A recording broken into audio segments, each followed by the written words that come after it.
Assalamualaikum warahmatullahi wabarakatuh. Kami dari kelompok 7 ingin mempresentasikan tentang pelanggaran HAM, yaitu pembantaian Islam Bosnia. Sebelumnya, perkenalkan, nama saya Laila Risa Buliana Putri. Nama saya Rizina Hitami. Saya Salimika Azhar. Nama saya Desi Nur Syabani.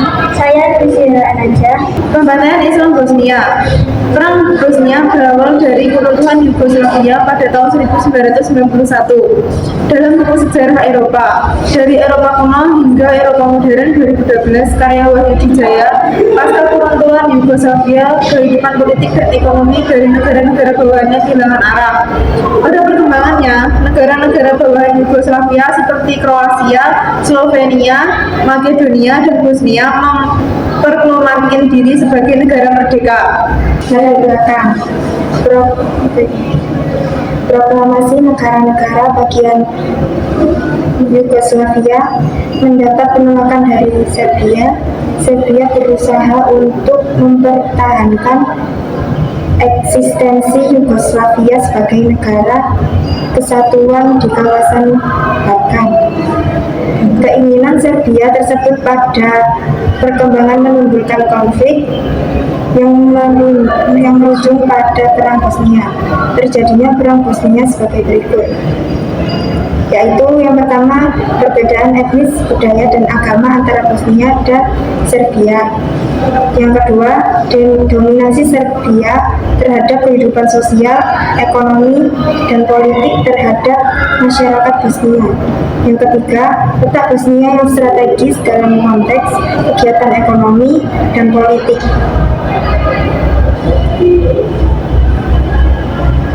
Baik, untuk dampak dan akibat. 1. Trauma dan rehabilitasi.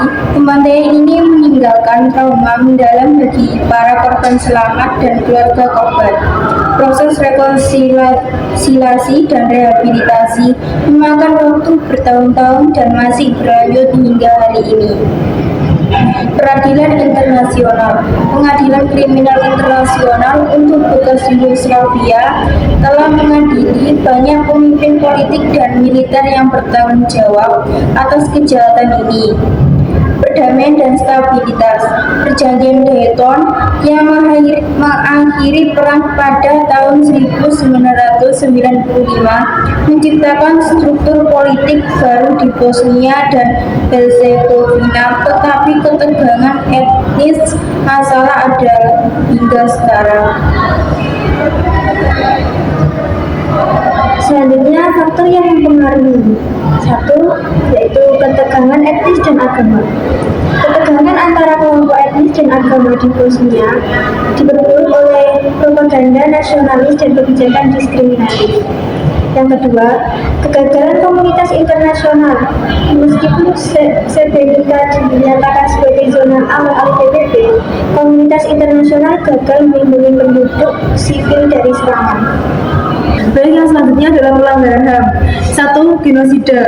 Pembantaian Srebrenica secara resmi diklasifikasikan sebagai genosida, yaitu upaya sistematis untuk membinasakan kelompok etnis tertentu.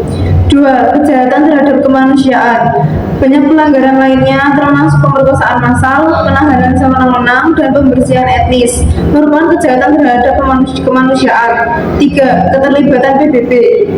Ada kritik tajam terhadap kegagalan PBB dalam melindungi warga sipil di zona aman seperti Srebrenica, meskipun ada kehadiran pasukan penjaga perdamaian.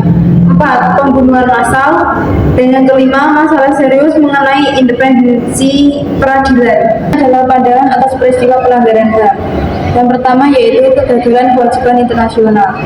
Pembantaian ini menunjukkan kegagalan komunitas internasional dalam mencegah genosida, yang menggarisbawahi perlunya reformasi dalam sistem perlindungan internasional untuk mencegah kekejaman serupa di masa depan. Yang kedua yaitu pentingnya keadilan dan rekonsiliasi.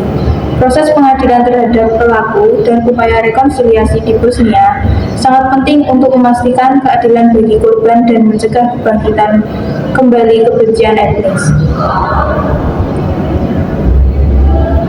Yang ketiga adalah pendidikan dan kesadaran. Meningkatkan kesadaran tentang peristiwa ini dan dampaknya merupakan langkah penting untuk mencegah pengulangan kekejaman serupa. Yang keempat adalah pembantaian Srebrenica. Pada Juli 1995, pasukan Serbia Bosnia menyerang kota Srebrenica yang saat itu merupakan zona aman PBB. Lebih dari 8.000 pria dan anak laki-laki Muslim Bosnia dibunuh dalam beberapa hari. Pandangan selanjutnya, pandangan atas peristiwa pelanggaran HAM. Yang kelima yaitu etnis pembersihan. Selain pembantaian Srebrenica, selama perang terjadi pembersihan etnis besar-besaran di seluruh Bosnia.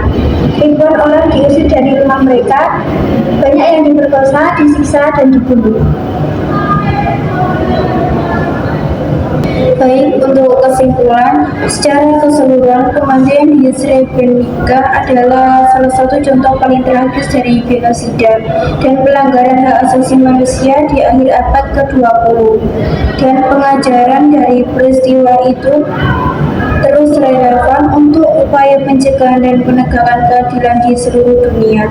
Pembantaian Muslim Bosnia mengingat keras tentang betapa bahayanya politik kebencian dan ekstremisme etnis, serta pentingnya menjaga hak asasi manusia dan keadilan global. Sekian presentasi dari kelompok kami. Mohon maaf apabila ada kesalahan kata. Wassalamualaikum warahmatullahi wabarakatuh.